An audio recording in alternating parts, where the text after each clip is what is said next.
হরে কৃষ্ণ।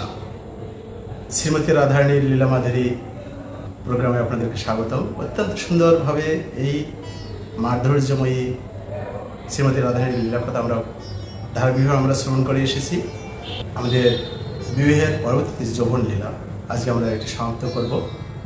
এর পরবর্তীতে শ্রীমতী রাধারানী ভগবান শ্রীকৃষ্ণ তিনি বৃন্দাবন পরিত্যাগ অর্থাৎ তিনি ত্যাগ করে দ্বারকার উদ্দেশ্যে মথুরা হয়ে দ্বারকায় গেলেন, সে বিষয়ে আমরা পরবর্তী ভিডিওতে আমরা তুলে ধরার চেষ্টা করব।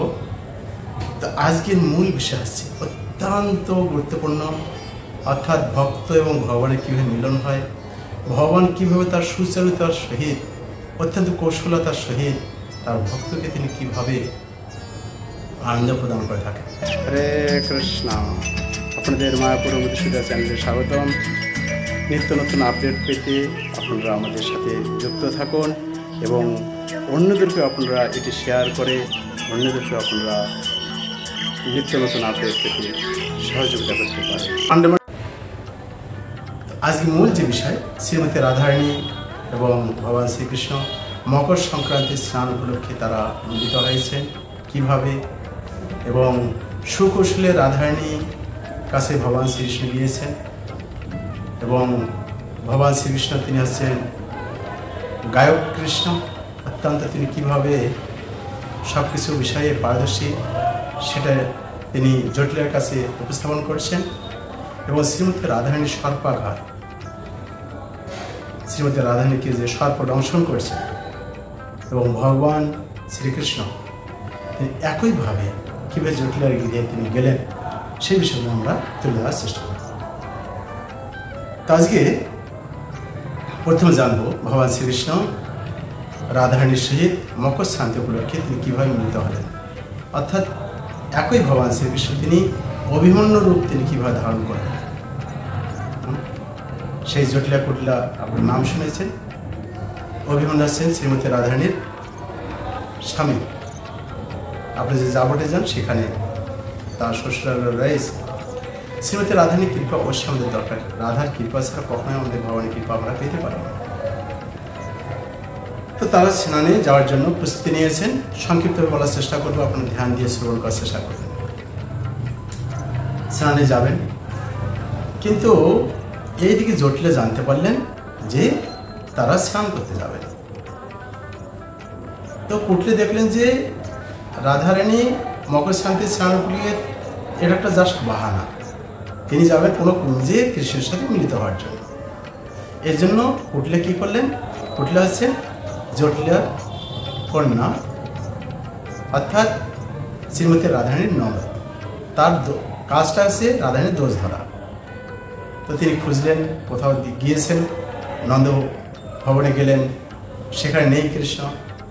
যে যমুনে স্নান করতে গেছেন কিনা সেখানে কৃষ্ণকে দেখতে পেলেন না। তো অনেক খোঁজাখুঁজির পরে তিনি এক জায়গায় গেলেন যেখানে দেখছেন যে সখীরা সেখানে রয়েছে এবং কুঞ্জের মধ্যে রাধাকৃষ্ণ রয়েছে। কিন্তু এই কুটলে সেখানে দেখলেন যে কোথায় আজকে দেখা যাচ্ছে না। তো সেখানে গিয়ে কি হলো, এক জায়গায় গিয়ে অর্থাৎ ললিতা গেটম্যান রয়েছে, পাহারা দিচ্ছেন, ভেতরে কুঞ্জের মধ্যে রাধাকৃষ্ণ রয়েছে। তো সেখানে গিয়ে কুটলে বলছেন ভেতরে কি হচ্ছে, ভেতরে এখানে কিছু নেই। যে কিছু নেই, এত সুন্দরভাবে সুসজ্জিত করেছেন ফুল দিয়ে, ফুলের সজ্জা করে দিয়েছেন, সুন্দরভাবে কুঞ্জটাকে সাজিয়েছেন, এর নিশ্চয় কিছু হচ্ছে। এখানেই রাধাকৃষ্ণ অর্থাৎ রাধারানী এখানে কৃষ্ণের সাথে মিলিত হয়েছে। অনেক রকমভাবে কথা বলছেন, ভর্ৎসনা করছেন। এইভাবে কৃষ্ণ এইভাবে শুধু তোমাদের কাজই হচ্ছে এগুলো, শুধু পরপুরুষের সঙ্গ করা, অনেক অনেক কিছু বলছেন। তো তিনি কী করলেন, কুটলা ভেতরে পদাঘা দিয়ে দরজা খুলে দিলেন, ভেতরে প্রবেশ করলেন। এর মধ্যেই কৃষ্ণ কী করছেন, তিনি রাধারানী যখন বললেন যে কুটলে আসতেছে, তিনি জানতে পারলেন। কৃষ্ণ বললেন ঠিক আছে, কোনো চিন্তা করবেন না। তিনি অভিমন্যু রূপ ধারণ করছেন। অভিমন্যু রূপ ধারণ করে তিনি এদিকে চলে এসেছে। আর সেখানে গিয়ে দেখে সেই সজ্জার মধ্যে রাধারানীর তার মুকুট রয়েছে, কৃষ্ণের সেই গলের মালা রয়েছে। তো তিনি বললেন যে এই দুটো হচ্ছে তার প্রমাণ। এসে ললিতা বিশাখার সহিত অনেক কিছু বাগবিতণ্ডা হলো। তোমরা ধূত, তোমরা লম্পট আছো, এইভাবে তোমাদের চরিত্র নষ্ট করে দিচ্ছে, তোমরা কিছুই ইয়ে করছো না। আর রাধারানী অনেক অনেক কিছু বলছে যে আজকে আমি এখন ভাইয়ের কাছে যাচ্ছি, আমি কংসের কাছে একটু পাঠিয়ে দেবো, উচিত বিচার করবে। তিনি তম্বিহম্বি করে যাচ্ছেন। তো কৃষ্ণ অভিমন্য রূপ ধারণ করে বলছেন, কি বোন তুমি কোথায় গিয়েছে? যেই যে দেখো তোমার রাধার সেই কাহিনী, এখানে তারা কুঞ্জে ছিল, এই যে তার প্রমাণ, তুমি এই দুটা নিয়ে যাও, গিয়ে কংসকে তুমি নালিশ করো। ঠিক আছে, অসুবিধা নেই বোন, আমি তাহলে এই দুটা নিয়ে আমি কংসের কাছে যাব, সেই ওখানে গিয়ে আমি নালিশ করবো যাতে কৃষ্ণ এবং নন্দ বাবাকে জেলে ভরে নিয়ে যায়। তো তিনি নিয়ে এসেছেন, নিয়ে গিয়েছেন, একদম বাড়িতে গিয়েছেন। জটিলা ফুটলে তার বাড়িতে আছে। জটিলাকে গিয়ে বলছেন, আমি এরকম বলে দিয়েছি, আমি গিয়েছিলাম সেখানে, আর তারা 100 সৈন্যকে পাঠিয়ে দিয়েছে যাতে কৃষ্ণ এবং নন্দবাবুকে ধরে নিয়ে যায়। কিন্তু আর একটা কাজ তোমার স্মরণ রাখবে যে আমি সব কিছু ব্যবস্থা করে দিয়েছি, কৃষ্ণ নন্দবাবুকে নিয়ে যাবে ধরে, আর আমার মতো এই অভিমন্য বেশ ধরে কিন্তু কৃষ্ণ আবার কিন্তু এখানে আসবে, শ্রীমতী রাধারানী যেহেতু এখানে থাকবে। এই জন্য তোমরা একটু খেয়াল করবে, তোরা বাড়ির ছাদে যাও, খেয়াল করবে যে অভিমন্য কৃষ্ণ আমার এই অভিমন্য বেশ ধরে আসবে, তাকে তোমরা কোনোভাবেই ঢুকতে দেবে না। সে অভিমন্য বেশ ধরে কৃষ্ণ ভেতরে প্রবেশ করলেন, আর জটিলে কুটলে তারা ছাদের উপর দাঁড়িয়ে আছে। উঠলেও সে একটা বড় পাথর নিয়ে আসে, যে দাঁড়া দেখাচ্ছি, কৃষ্ণের ছদ্মবেশ নিয়ে আসবে। তো এইভাবে অরিজিনাল যে অভিমন্য তিনি এসে গেছেন, এসে গিয়ে বলছেন। আর এই পাশে দেখে মানে অত্যন্ত রেগে গেছে জটিলে কুটলে, ও আমার ছেলে যদি বলছে সে অভিমন্য বেশ ধারণ করে আসবে, একদম এই তুমি একদম আসবি না, একদম মাথা ঘুরিয়ে দেবো, অনেক কিছু বলছে।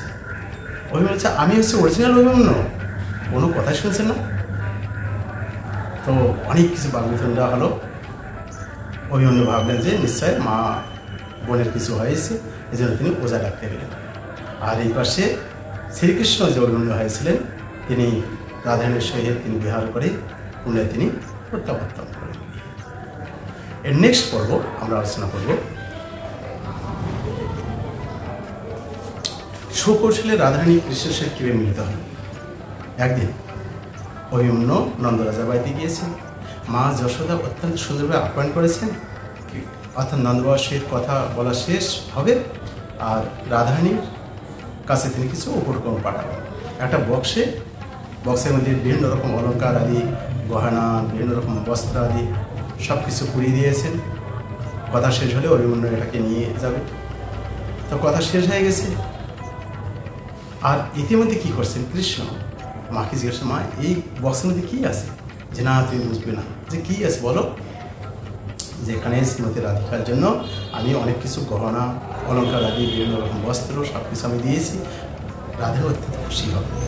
ও তাই, তাহলে এটা তো খুব ভালো হবে।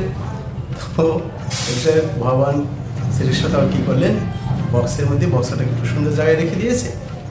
আর রাধারানী তিনি তো সেখানে কৃষ্ণকে স্মরণ করছেন। এই দিক কী হলো, বক্সটাকে খুলে সমস্ত অলঙ্কার আদি ধনিষ্ঠকে দিয়ে দেয়। ধনিষ্ঠকে বললেন যে তুমি এটা রাধার কাছে পৌঁছিয়ে দাও। আর তিনি তার ভেতরে প্রবেশ করলেন, আর বাইরে থেকে তার সখারা লক করে দিয়েছে। অভিমন্য ফিরে এসেছে যশোদা মায়ের কাছে। যশোদা মা তাকে আপ্যায়ন করে বলছেন এইটা নিয়ে যাও, রাধারানীকে গিফট দেবে। তো অভিমন্য অত্যন্ত কষ্ট করে, অত্যন্ত ভারী কষ্ট করে মাথায় নিয়ে তিনি বইয়ে জটিলের কাছে গেছেন। জটিল বলছে, মা দেখো যশোময়ী, যশোদা মা কত কী দিয়েছে রাধারানীর জন্য। ও রাধারানীর জন্য এত কিছু দিয়েছে, অত্যন্ত ভারী আছে, তুলতে পারছে না। যে বাবা কষ্ট করে রাধারানীর শয্যার কাছে রেখে দাও, সে উঠে এটি ব্যবহার করতে পারবে। হরিমন্ড কষ্ট করে নিয়ে গেলেন। কাকে নিয়ে যাচ্ছেন? কৃষ্ণ কানাইয়া। কৃষ্ণ কানাইয়া ওই বক্সের মধ্যে রয়েছে। তারপরে সখীরা তারা সেখানে এসেছে, এসে খুলবে যে রাধারানীর জন্য অনেক কিছু পাঠিয়েছে। রাধারানী বলছে আমার জন্য একটু কম্পিত হচ্ছে, মানে কোনো শুভ সূচনা দেখা দিচ্ছে। তো খুলছেন, যখন খুলে দেখেন কানাইয়ার মধ্যে, সবাই অত্যন্ত হর্ষিত হয়ে গেছেন। শ্রীমতী রাধারানী দিয়েছেন, আরে এ কি হলো? তো রাধারানী অত্যন্ত রাগ হয়ে গেছে। অর্থাৎ মনে মনে খুশি আছে, কিন্তু রাগ হয়ে গেছে কি, যে তুমি এই ধরনের করতে পারো? যশোদামা আমার জন্য অনেক কিছু দিয়েছে, আর তুমি সব কিছু চুরি করে তুমি এইভাবে নিয়ে এসেছ। ললিতা বলছে, হ্যাঁ তুমি এরকম করছো কেন? কৃষ্ণ বলছে, দেখো আমার তো কোনো দোষ নেই, আমরা জাস্ট একটু আনন্দ করছিলাম, মজা করছিলাম, আমি ভেতরে ঢুকে গেছি, বাইরে থেকে কেউ লক করে দিয়েছে। আর তোমার এই অভিমন্যুতা আমাকে মাথা করে নিয়ে আসে। যাই অনেক কিছু হাস্যপ্রদ ভয় পরিহাস করে দিতে ভগবান শ্রীকৃষ্ণ তিনি বলেন যে ঠিক আছে ললিতা, দেখো কে দোষী, আমি না রাধারানী? আমাকে নিয়ে এসেছে, আর রাধারানী তাকে পাঠিয়েছিলেন। তো দেখা যাচ্ছে দুইজনের কারো দোষ নেই। রাধারানীর সহিত সেখানে তিনি অবস্থান করেন, আনন্দ বিহার করেন এবং পরবর্তীতে সেখান থেকে চলে যান। তো অত্যন্ত কৌশলতার সহিত ভগবান শ্রীকৃষ্ণ এখানে এসেছিলেন। আর একবার কি হলো, গায়ক রূপে ভগবান কৃষ্ণ অর্থাৎ রাধাকৃষ্ণের সাথে অনেকদিন ধরে আর মিলিত হতে পারছেন না, কী করবেন? তো ভগবান কী করলেন, তিনি কলাবতী রূপে, অর্থাৎ তিনি একজন গায়িকা হলেন। এসে রাধারানীর কাছে গান শোনাবেন বলে তার যে সখী তাই বলছেন যে এরকম তিনি এসেছেন গান শোনাবেন। তো গান শোনার জন্য এসেছেন। কি গান শোনাবেন? রাধারানী বলছেন, ঠিক আছে এখন তো উষার সময়, তুমি এই সুরটা গাও, কোন রাগে গাবে জিজ্ঞাসা করো। ভগবান শ্রীকৃষ্ণ এত সুন্দরভাবে গান করছিলেন, সবাই একদম মন দিয়ে শ্রবণ করছেন, অশ্রু নির্গত হচ্ছে সখীদের পর্যন্ত। তখন কি হলো, অত্যন্ত প্রশংসা করছে, কিছু উপটোকন দিতে হবে। সখীরা বলছে, তোমার যা কিছু আছে সব কিছু তুমি দিয়ে দাও। জটিলে বলছে, এত সুন্দর একজন শিল্পী, তুমি তাকে সব কিছু দিয়ে দাও। যে তুমি কোথা থেকে এই গান শিখলে? বলছে, আমি বৃহস্পতির কাছে শিখেছি। তো পরবর্তীতে যখন তিনি বলছেন যে ঠিক আছে একে তাহলে সব কিছু দিয়ে দাও, বস্ত্র আবরণ পরিয়ে দিতে হবে, তো আমাদের এখানে যদি লজ্জা পায় তাহলে ভেতরে গিয়ে তোমার পরিয়ে দাও। তা আবরণ পড়াইতে গিয়েছে যখন, কৃষ্ণ মেয়ের রূপ নিয়ে এসেছিলেন কলাবতী রূপে। যখনই তার বস্ত্র খুলতে যাবেন, দুটো আম বুকের মধ্যে স্থান বানিয়ে নিয়ে গেছে কৃষ্ণ। আম দুটো পড়ে গেছে, আর সখীরা অত্যন্ত হর্ষিত হয়ে গেছেন। আর শ্রীমতী রাধারানী অত্যন্ত লজ্জিত হয়েছে, ভগবান শ্রীকৃষ্ণ লজ্জিত হয়ে গেছে। এই এখন কি হবে? আম দুটো দিয়েছিলেন, আম দুটো পড়ে গেছে। কি বললে দেখো, আম দুটো পড়ে গেছে। তো পরে জানতে পারে যে কৃষ্ণ, যেহেতু কৃষ্ণ এসেছে, তো পরে এই জন্য কী করবে, এই বাইর করে দেবে, কে বাইর করে দিয়েছে। কিন্তু কৃষ্ণ কী করছেন, জটিলা মায়ের কাছে সামনে গিয়ে বসে কান্না করছে, অযোধ্যায় কান্না করছে। যে এরকম আমাকে এরকম করা হচ্ছে। জটিলা বলছে যে আমি এরকম কীর্তিদার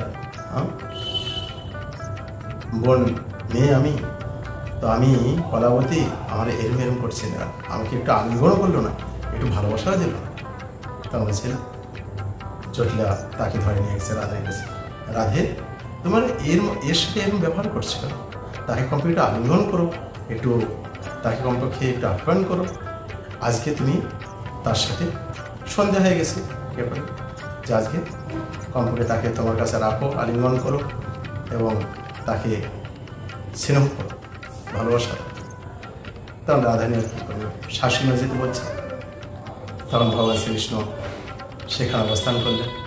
নিত্য নতুন আপডেট পেতে আপনারা আমাদের সাথে যুক্ত থাকুন এবং অন্যদেরকে আপনারা এটি শেয়ার করে অন্যদেরকে আপনারা নিত্য নতুন আপডেট পেতে সহযোগিতা করতে পারেন।